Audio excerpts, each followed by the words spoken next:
I got out of my Beto,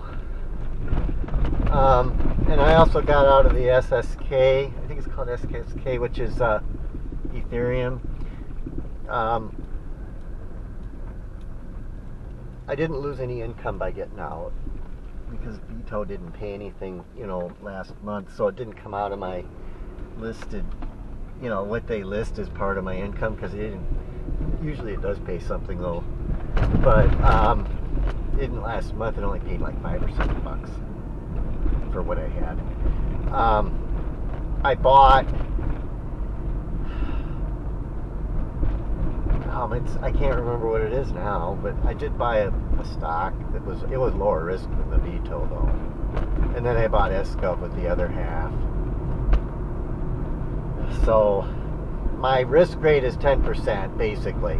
It's even just a tiny bit less, but it's about 10%. So I could lose 10% of the value of my portfolio. I don't know if that's a worst case scenario or what. I don't know how that's rated, but it's a lot lower risk than it was like a year ago, let's just say. I've still got my SPYI because I think the market could go up some more. I just kind of feel like I made money. I'm in the green on Beto. I made a couple $100 on it. I was in the red most of the time that I owned it. I didn't own it very long though, but I was in the red most of the time, and I kind of thought, okay, you're in the green. You made a tiny dividend too. It could drop. I mean, it might go up some more, but I just don't feel like the reward is worth the risk. The guy that I follow that does charting, he actually, what he says coincides with Necedah.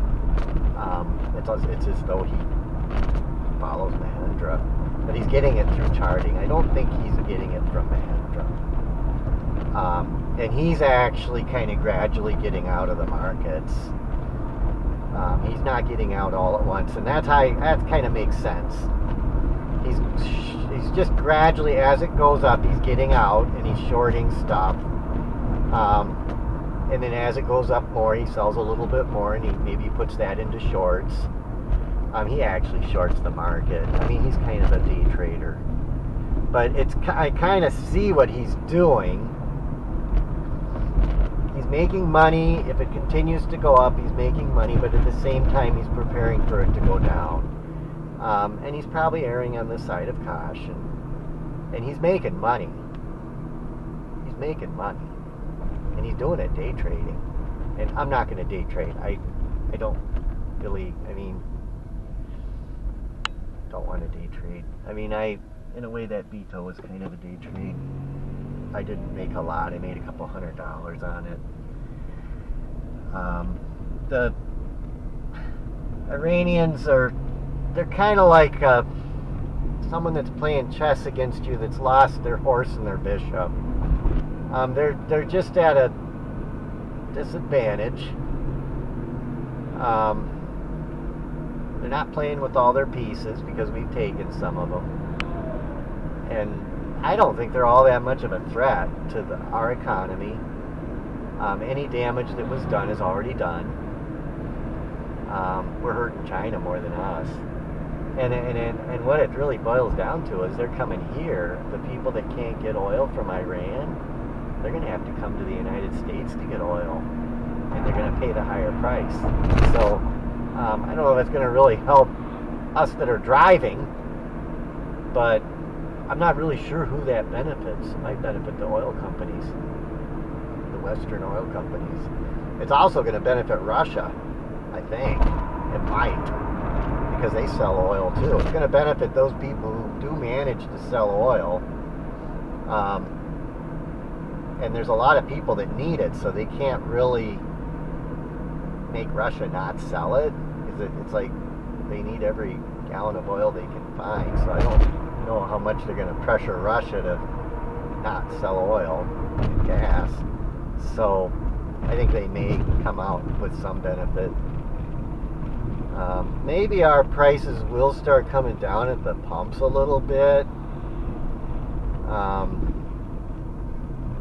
They're basically, what the United States is doing is blockading the Straits of Hormuz, and they're basically saying, now we're going to say who goes in and out, and nobody's going in or out until this is fixed. And of course, China needs oil, so that's probably the ones that are hurting the worst from this is China. And another one that's getting hurt is Pakistan. I guess they're really impacted by this because they probably get their oil from Iran because it's so close. And Iran's basically shut down.